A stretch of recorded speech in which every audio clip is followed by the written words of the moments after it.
Assalamu alaikum and good morning, good afternoon to everyone who is joining us today from all around the world.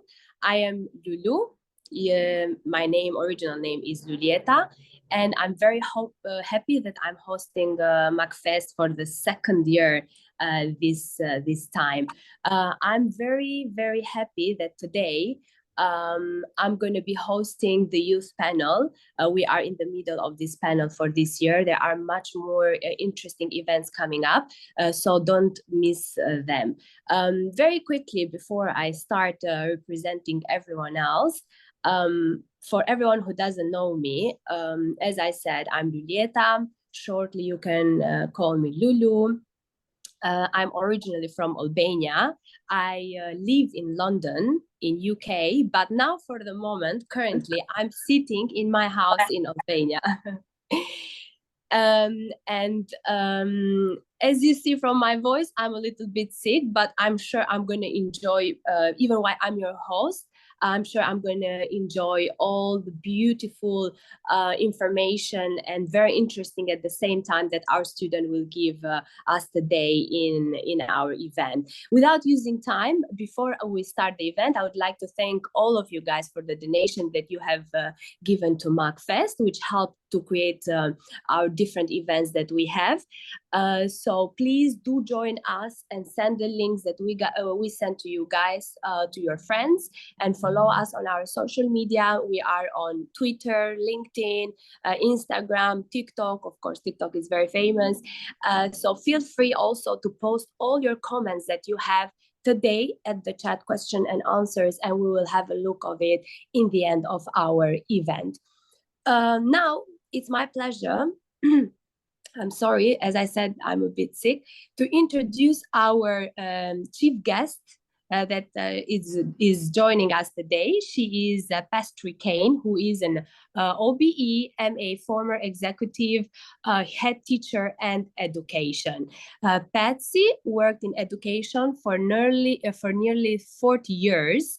Over 25 of which were spent in senior leadership in Manchester schools. Patsy was head of Whalley Range 11-18 High School in Levenshulme and the East Manchester Academy, which all became a cooperative trust. The schools were among the first to support MACFEST, which is very important, and we thank them all. And they are still engaged today with us. Thank you so much, Patsy, for joining us today. I would like to give my word to you so you can open up our event today, and then we will continue with our students. Oh, thank you, Lulu. Well, it's a great pleasure to be here and to meet everyone online. And as we've said, since the beginning, young people have been a real focus for MACFEST, for them to learn and share about their cultures. And I think that's the focus for today. And I'd like to thank the young people involved for the hard work they've put into those presentations. And just know that everybody really appreciates the work you've put in, and the opportunity to learn more about different countries and different cultures. So it's been a pleasure over many years now to work with MACFEST, to engage as many young people as possible, and to see MACFEST grow and go from strength to strength. So thank you again for being a part of the festival. I hope you enjoy giving your presentations, and let's have a lovely evening. Back to you, Lula. Thank you so much, Patsy. Thank you so much for all the amazing work that you have done for nearly, as I said, 40 years. Without teachers, without education, there is no life. So we know that after the parents, the most important connection and communication that we have is with our teachers. So a big thank you to you and to all the teachers and parents, of course, that have joined this event today. As you said, today we will celebrate the cultural heritage of the young students' country of origin, and I'm very proud. I've said this always, that even why the students have been born and raised in UK, the parents, the teachers, they gave a very high importance to teach their kids or their students about their home country, the origin from where they come from. Okay, without losing time, I will before I start, I want to repeat myself again. Please, whoever hasn't joined us yet, send the link to all your friends and join us so they can comment in the end for all the questions and answers that we will have. The first one who's gonna start I will welcome the mom of Amena Aly. She is a student from Cardiff High School, and also Hassan Aly from St. John's College in Cardiff at the same time. Welcome. Assalamu alaikum. Thank you very much. Alaikum salam. Thank you for joining us today. It's a great pleasure to be here. Thank you.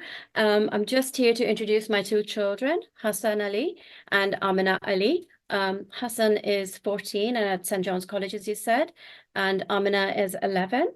They're presenting about our home country, Pakistan.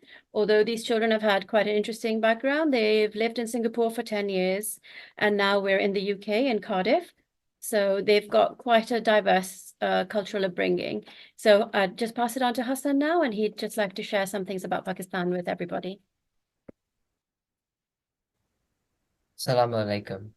I'm Hassan, and today my sister and I will tell you about the different landmarks of Pakistan. So before we start, here are some fun facts.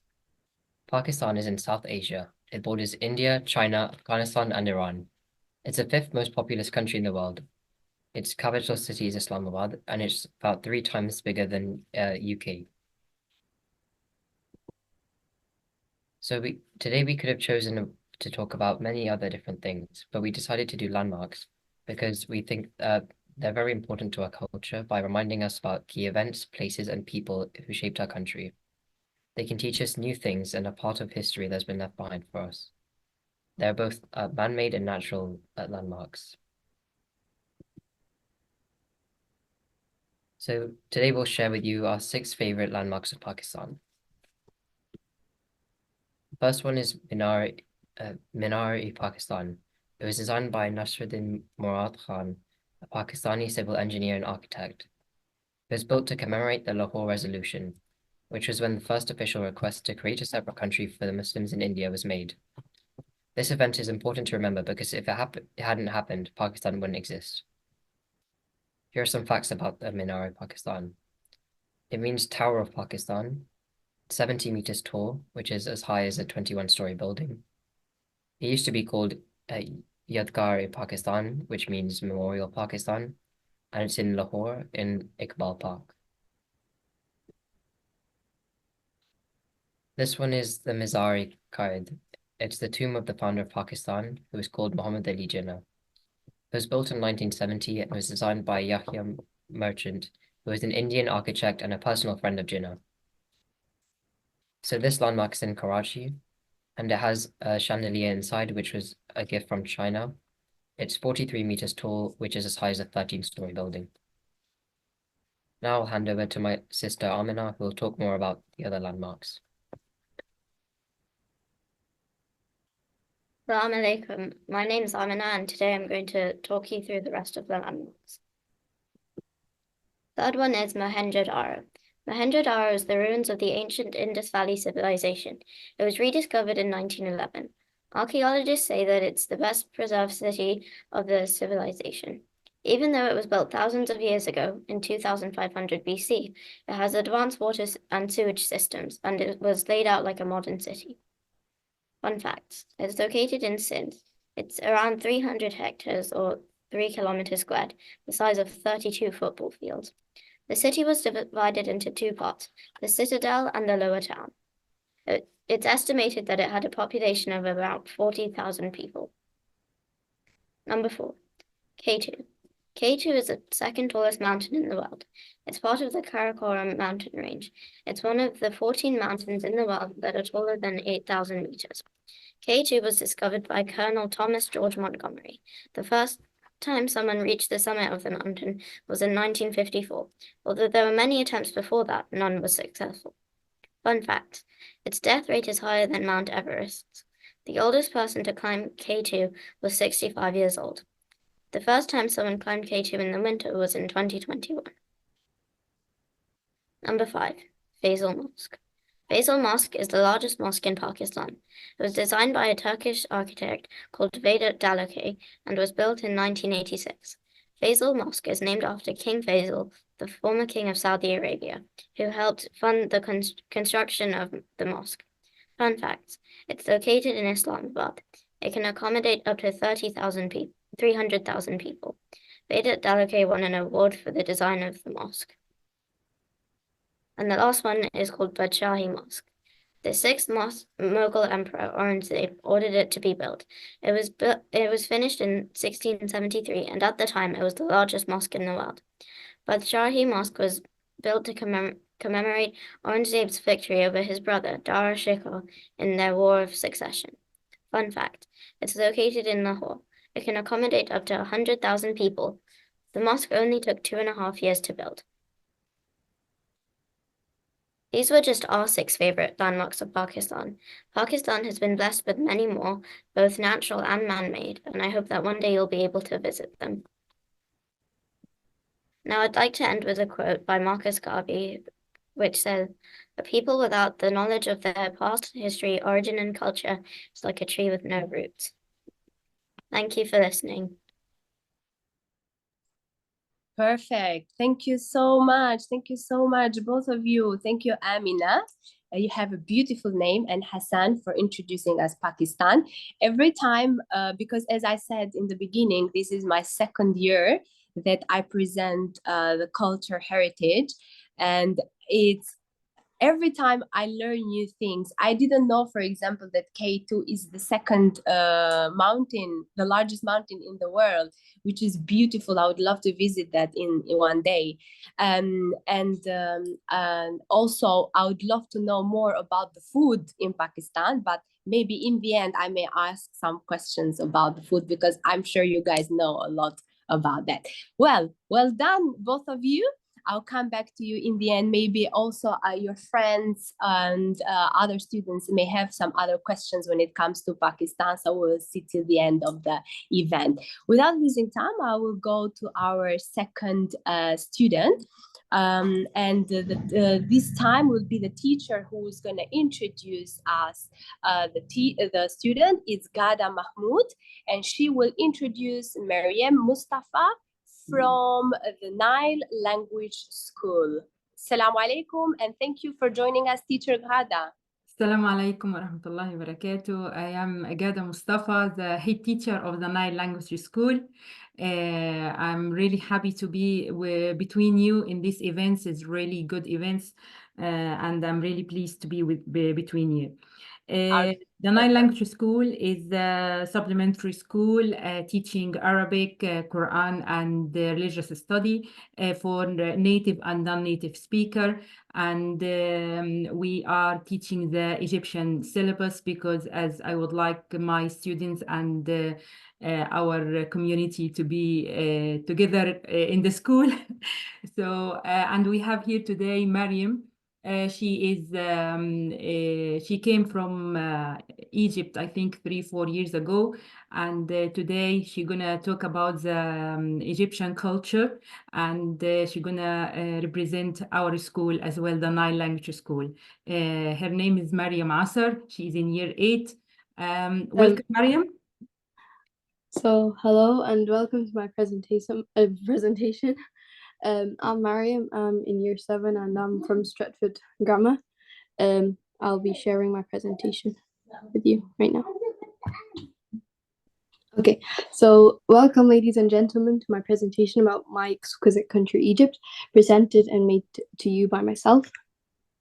So today I'll be talking about Egypt, obviously, and be running through a quick introduction, the location of Egypt and its importance, the Egyptian cultural food, which is definitely my favorite part, and I'll also be talking about the ancient Egyptian timeline, which we probably all know and learnt about in school, and the arts and literature in Egypt, the climate and land, and tourist places, and I'll be just summing it up in a conclusion.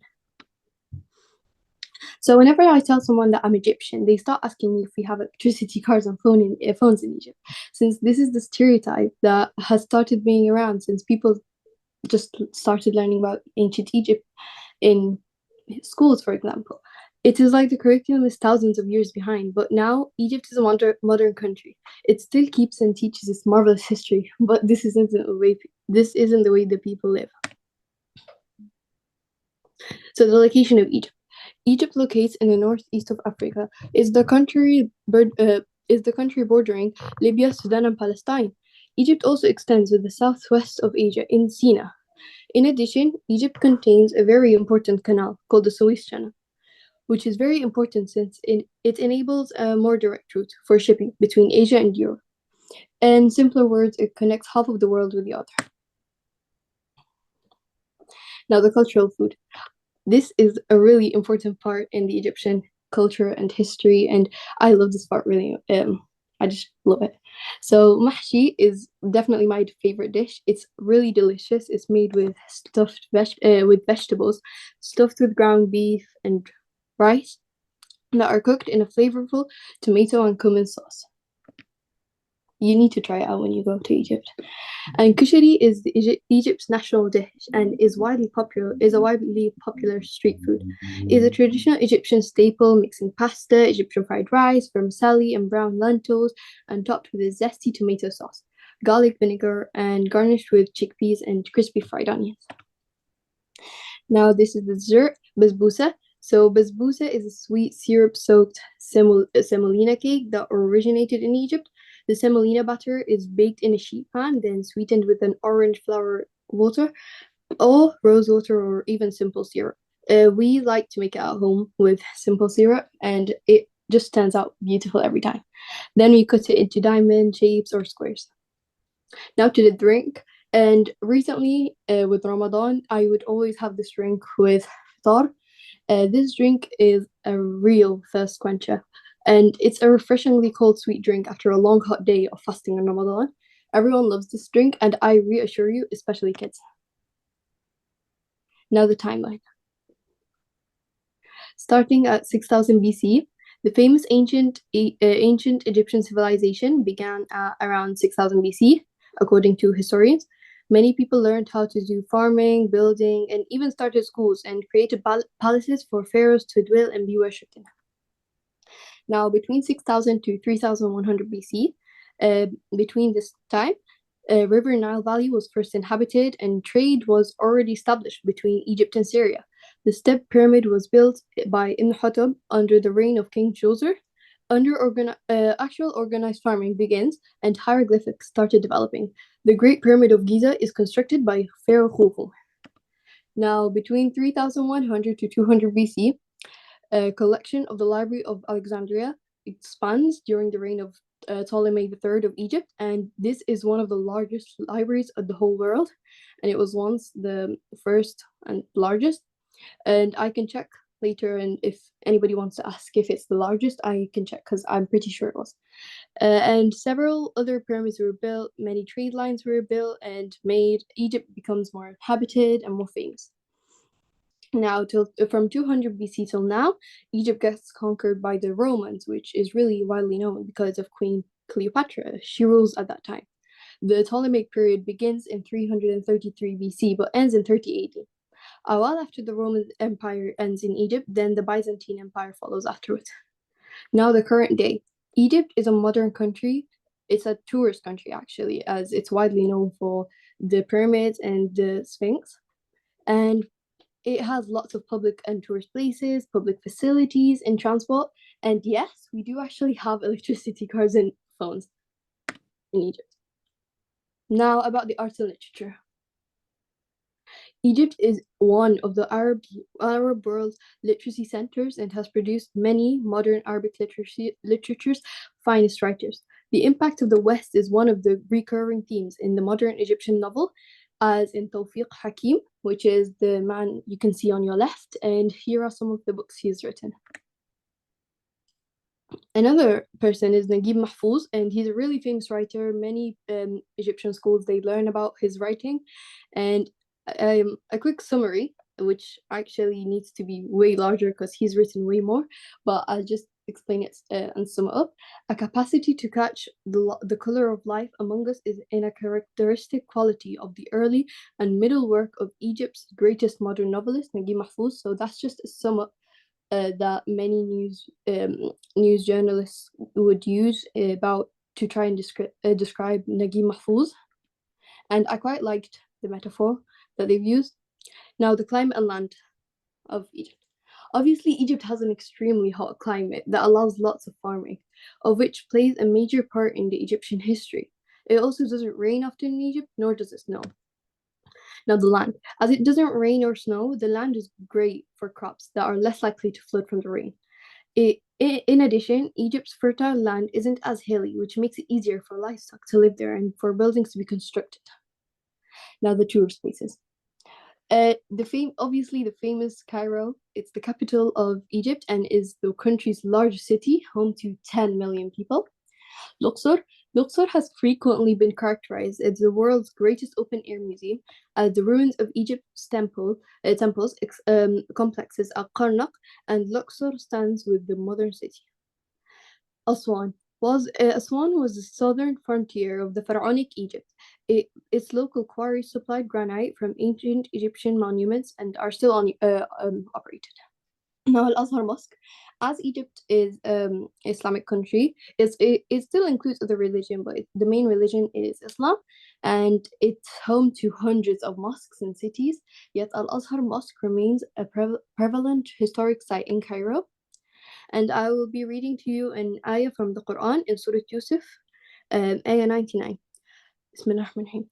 فلما دخلوا على يوسف آوى إليه أبويه وقال ادخلوا مصر إن شاء الله آمنين.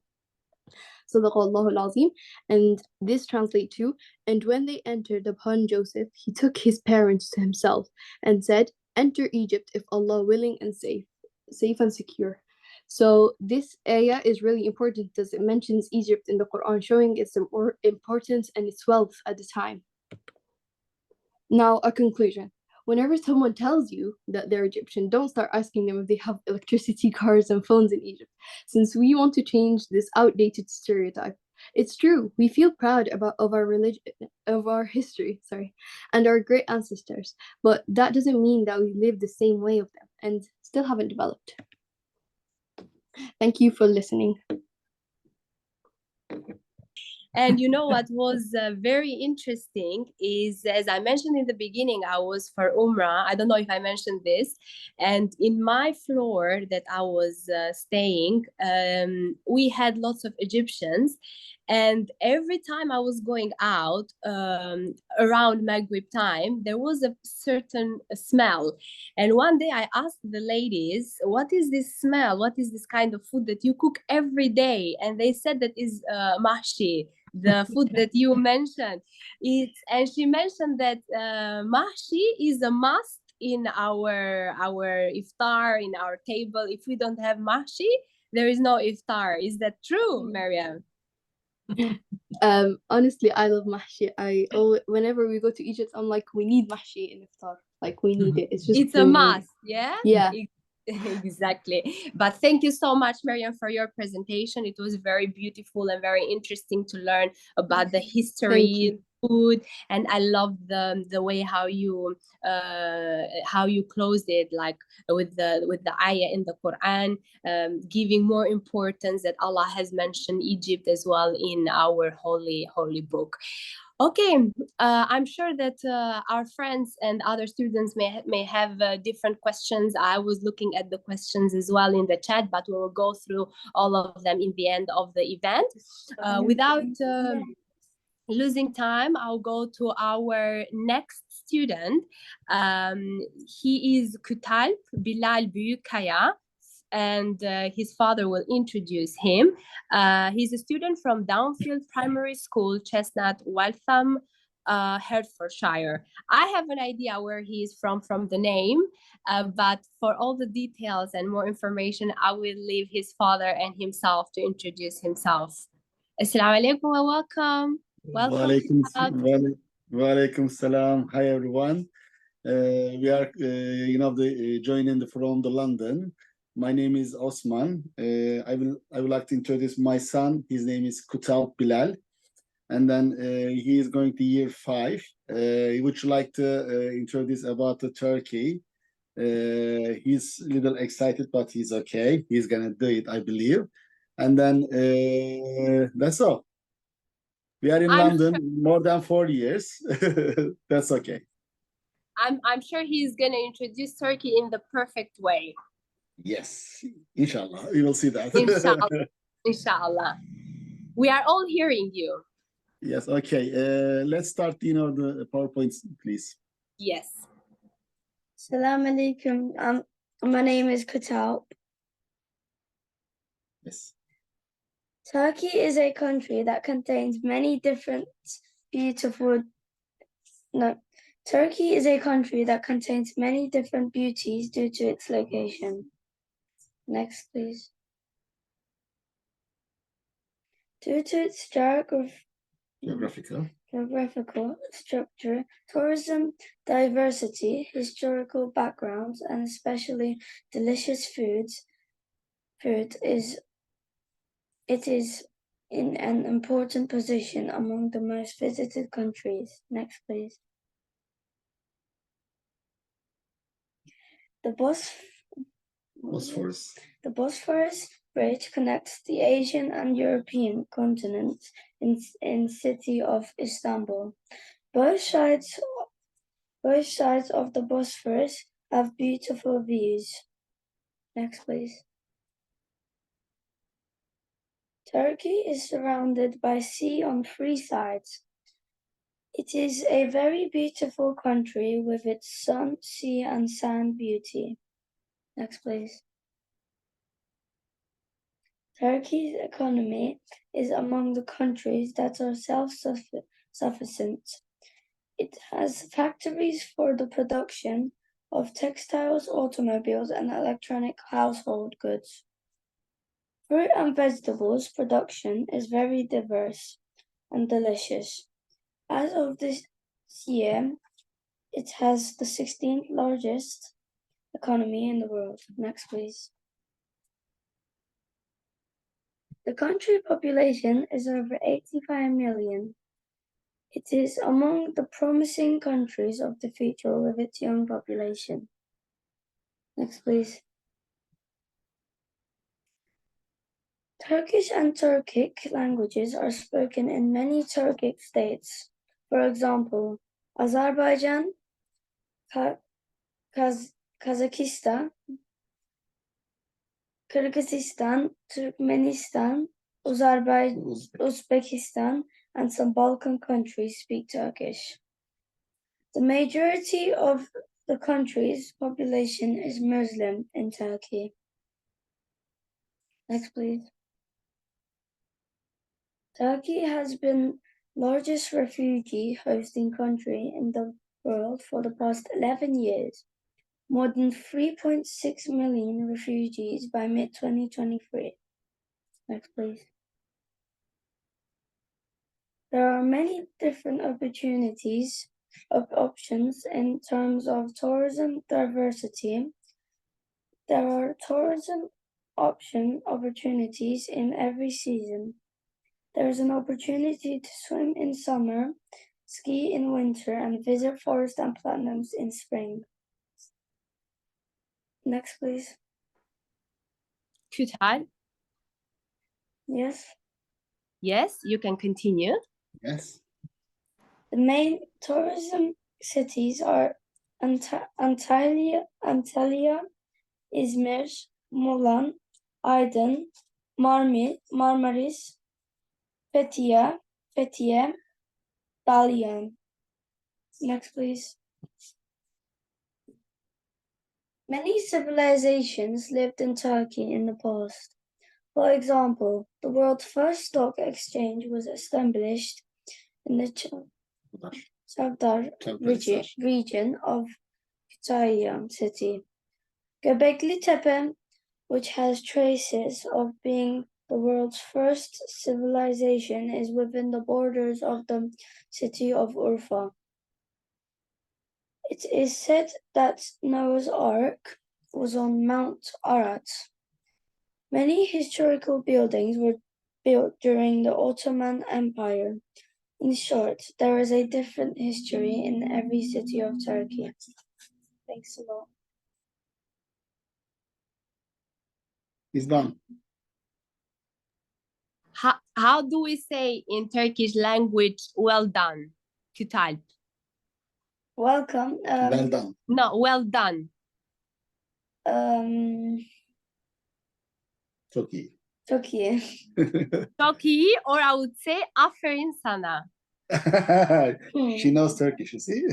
I know a little bit Turkish. Aferin sana means well done to you. You did a great job introducing us our beautiful Turkey. Everyone loves Turkey. Everyone. The food, the culture, how beautiful and interesting is that country, and mixing of history, the modern, and then the mosques. Everything about Turkey is amazing, and you did a great job today. Thank you so much for introducing us. Thank you for watching. You are more than welcome. I hope we have Turkey again next year. There are really, really interesting things when it comes to this country. And I'm sure maybe your friends and other students may have some questions when it comes to this country at the same time. You can hear the dog of my neighbor as well. He is saying, yes, you are right, Lulu, you are right. Okay, without losing time, let's go to our last student. She is Jenna Hassan from sixth form, Stratford Grammar School, and will be introduced by our MACFEST team member, Hanan. Hanan, I will give my word to you.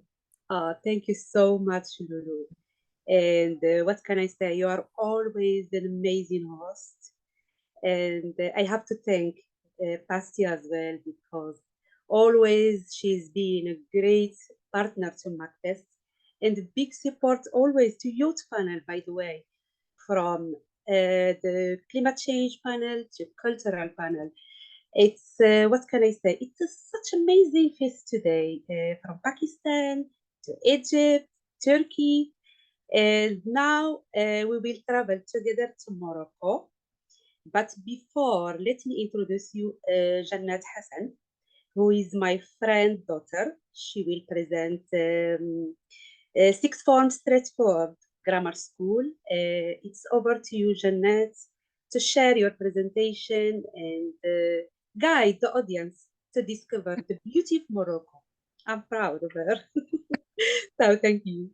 Everybody, yeah, my name's Jenna, and I'm originally Moroccan and Bengali, and today I'm going to be talking about my Moroccan heritage.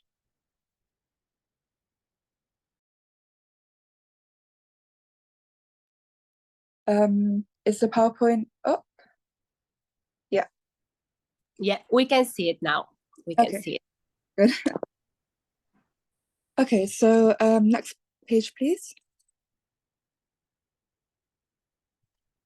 Thank you. So Morocco is in North Africa, which means that one of the original languages is Arabic, and the other official language is Amazigh, which is the language of the indigenous people. Some of the spoken languages in Morocco are Darija, which is the Moroccan dialect of Arabic. That is the most widely spoken language. French is very intertwined with Darija, so that is very widely spoken as well. Spanish is spoken in the northern cities, such as Tangier, and English is becoming a lot more popular, especially in younger people. Next page, please. So the climate and terrain. So in most cities, in summer, the temperature goes up to around 30 to 40 degrees. And in winter, the average lowest temperature is around 10 degrees. The Atlas Mountains, there's a very wide range of temperatures. So throughout the year, in summer, it goes up to about 40 degrees. And between November and March, it actually snows. A lot of people are shocked when they hear that it snows in Africa, but here you go. In the Sahara Desert, the temperatures can exceed way more than 40 degrees in summer. And the nights tend to be a lot cooler at around 7 degrees. Next page, please. So there's a lot of very intricate architecture in Morocco. So Zalige is actually a style of mosaic tile work made of small chiseled clay, and it's glazed over to give it a shiny appearance. The University of Qarawiyyin is the oldest continuously operating university. It was built in Fez in 857, and it was founded by Fatima al-Fihriya, who was a very strong advocate for women's education. The Hassan II Mosque is in Casablanca.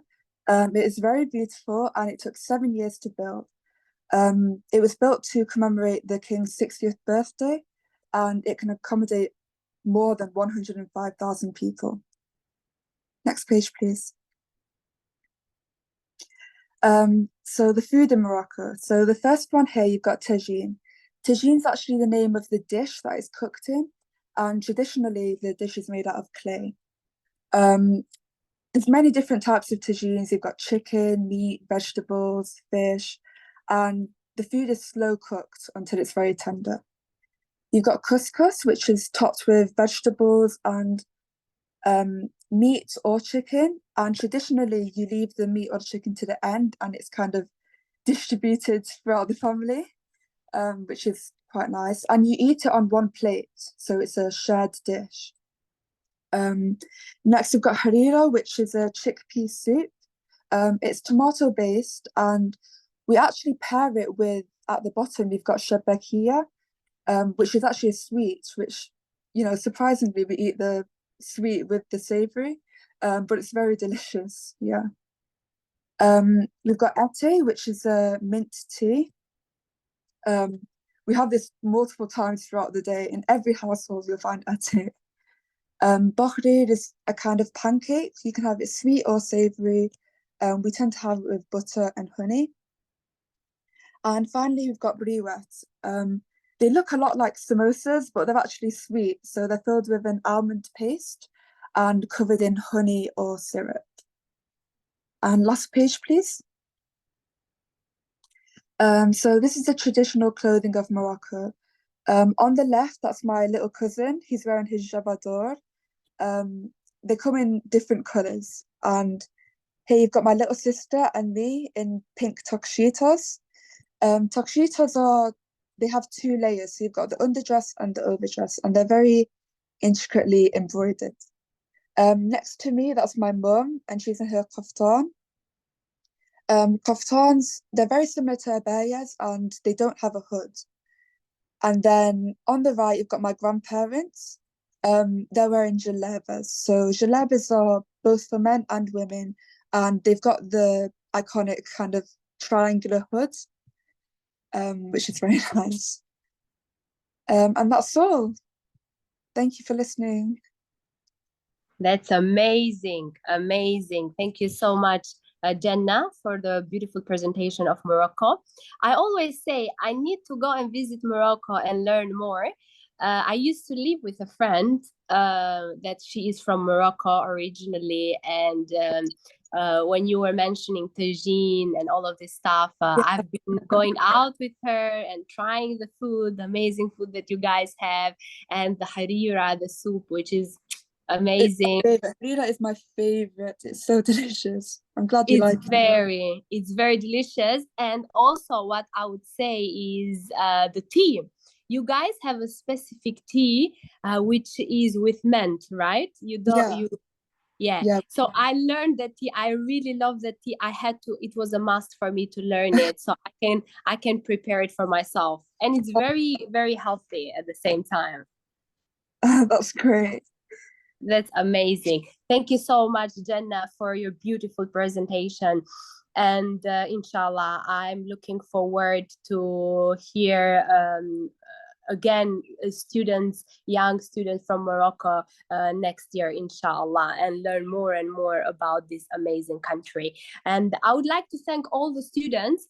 Thank you, Jenna, for introducing us Morocco, Kutalp Bilal for introducing us Turkey. We had an amazing introduction from Maryam. She introduced Egypt, and also Amina and Hassan, they introduced Pakistan. Were amazing countries with very interesting information related with the culture and the food and the way how people dress. Everything about different countries is you are keen to know. I forgot to mention in the beginning of our event, but I also made a presentation for my home country from Albania. As I mentioned, I'm from Albania. And there is something very amazing when it comes to present. Maybe the student may relate with this. When you start presenting your home country, you just don't stop. You want to talk about everything. You go in the world of the food, and then you forget that you only have some minutes, and then you go in the world of culture and then the history. It's the passion that, even while we all live in the UK, it's something that keeps us connected inside of us, that keeps us connected with our home countries. Maybe, I don't know, Jenna, maybe you may relate with this as well, and other students, right? Yeah, that's true. And we are happy that our parents, they teach us when it comes to our home countries, when it comes to their culture and heritage. Definitely, it's really important to pass down the traditions, especially the food, and all the other interesting facts about our countries. Yeah, exactly. And in the end of the day, it's all about the diversity at the same time. So we can share this with our friends, we can share this with our other people as well. When we are sitting on a table, they want to try from our food, they are curious to know, well, what are you eating? And also the design of the food, it's interesting in each country. It's very amazing how God has created, and how how the food and the culture and the history unites us all in one. Alhamdulillah. Well, I will go very quickly to the chat and see if there are any questions for you guys. And maybe we can go through the questions very quickly. If any one of you that hasn't write any question, you can also ask. You can just jump in the chat, no problem. Ask any questions that you have related with your countries or the other student countries. As I see here, there is a question about Egypt. Do we know, from Patsy, our guest, do we know any female writers from Egypt? This question goes to Maryam, I guess. She was presenting Egypt. Maryam?